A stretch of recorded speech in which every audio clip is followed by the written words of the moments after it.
there is no choice but to work until you're 65. Surely that's not the case. Hello friends, and welcome to the third and last part of my unemployment to employment series. In this video, I'll talk about my personal experience of looking for a job in this market, which has not been easy at all. It was quite tedious and honestly very discouraging until I found the job that I am in right now. We'll talk about three things, and like always, timestamps are in the description box below. I might get a little chatty on part 1, so if you're interested in something else, just skip ahead. The first will be about the different stages I went through during unemployment. Second will be applying for jobs when you don't really know what you want and how to navigate through that to make the process a little bit easier. And then we'll touch upon the interview stages and what I think employers are looking for. We'll talk about skills, both hard skills and soft skills.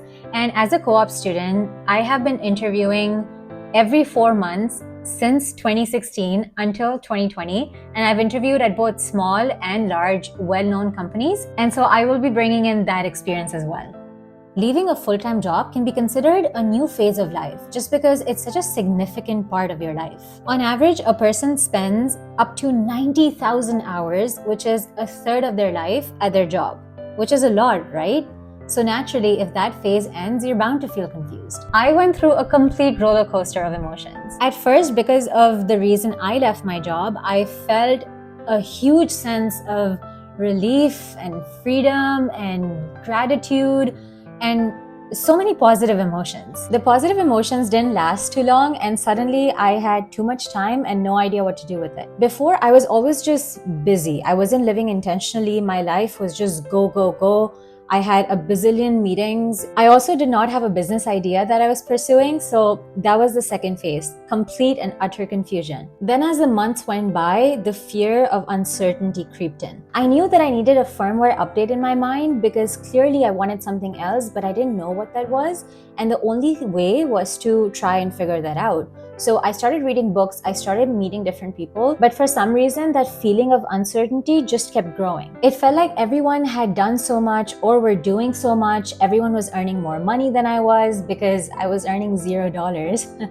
It felt like everyone else was successful, and whoever I was following on YouTube as well, it seemed like they had started from the bottom, but right now they were at the top of their game. So I just felt like there was nobody I could relate to. And then obviously, if you're not working, if you don't have an income coming in, soon enough your funds will start draining out. And then when you see your bank balance keep shrinking, it has a weird control over your mind because you can't think of anything else. Because this has become so common in today's market, I know a lot of people who have either been laid off or decided to leave their jobs. And it feels like everyone goes through these emotions. It's very common. So now you have two choices. You can continue feeling bad about yourself and just keep doing what you were doing. Maybe you think that you're always going to have to work a 9 to 5 and you're not meant to run a business and you will never be financially free. I remember I had a friend who had gone through some very difficult things at work, and then he was eventually laid off, and he was then starting to look for work. And I remember asking him if he wanted to do things differently this time around. He said to me, and these are his exact words,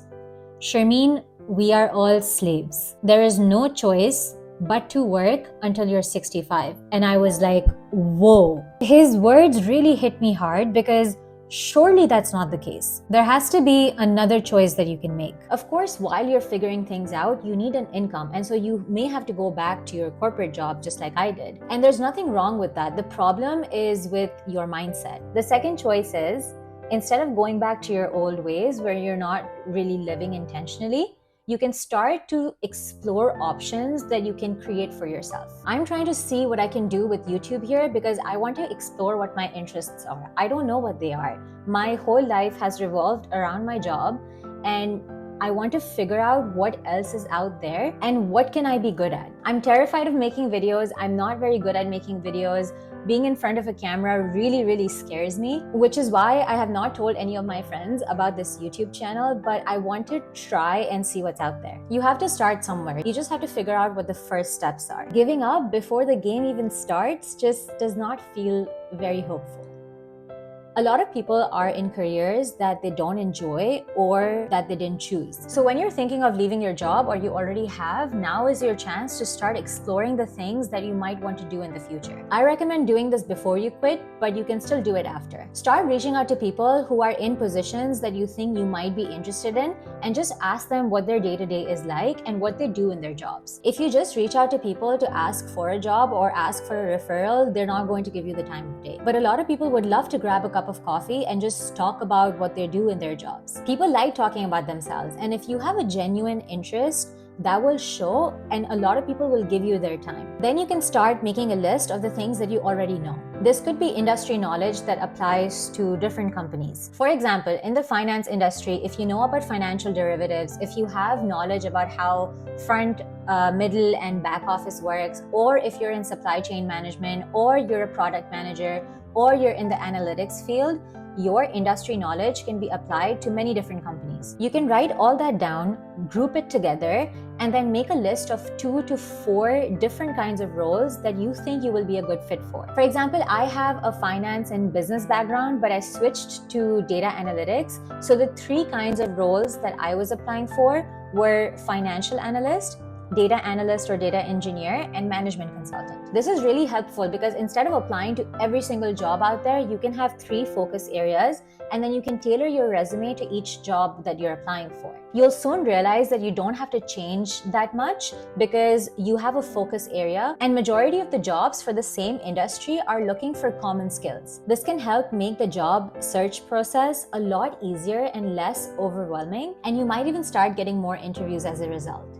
Which brings me to the interview process, which for me was extremely exhausting. There were so many different rounds, and I hadn't applied for a very long time, so I didn't realize how much the market had changed. The different rounds you can expect are the initial HR screening rounds, self-recorded video interviews where there are a bunch of questions and you're just talking to a camera and responding to those questions, so you're not really talking to a real person, which is weird. Then there are technical rounds. There are case studies. I had a 4-hour live case study for a management consultant position. There are panel interviews and several behavioral interviews with different team members. So on average, you can expect about 5 to 7 rounds for each job. You also get ghosted a lot, which is not fun, but I would suggest put your best foot forward, do everything you can from your side, but don't have a lot of expectations because otherwise it can just get very draining. So the kind of skills that employers are looking for can be divided into 2 categories, technical and non-technical. The technical rounds for me included SQL, Python, Excel questions, and I would say that a lot of data analysts or just people in the data industry feel that Excel is not as important as Python or SQL, but a lot of companies are still using Excel on a day-to-day basis. So I would say that that is still a very important skill to have, and you should at least know the basics and how to do lookups and pivot tables. If you would like me to expand on that more, just let me know in the comments below. In the non-technical area, employers are mainly looking for good communication skills. Being able to communicate your work, your findings, and being able to communicate your past experience. So I always try and ask for feedback, and what I've noticed is that if, for example, you get a behavioral question, like what did you do when you were in this scenario? Instead of just talking about what you think you might do, pull up an example from your past experience. I've been told that sometimes my answers are very brief and need more context and background, and I've also been told that if I did not understand the question, I should ask again. There is no harm in asking a question, especially if you didn't understand it, but if you don't give the right answer, then that can go against you. Another thing I've noticed is that employers are looking for confidence. Now, I know that interviews can be very nerve-wracking, but the biggest tip I would say is that don't think about it as an interview. Just think about it as a conversation. Someone is asking you questions and you're just talking about your experience. If you're in a position where you really need the job and in your mind you think that, oh, I desperately need this position, more often than not, you are going to screw up your interview. I remember back in university for one of my co-op terms, I had an interview with Facebook and I wanted that job so bad. I was so nervous. I was not myself at all. And the whole time I was in the interview, I was only thinking that, oh, I really want this job. I really need this job. And I completely messed it up.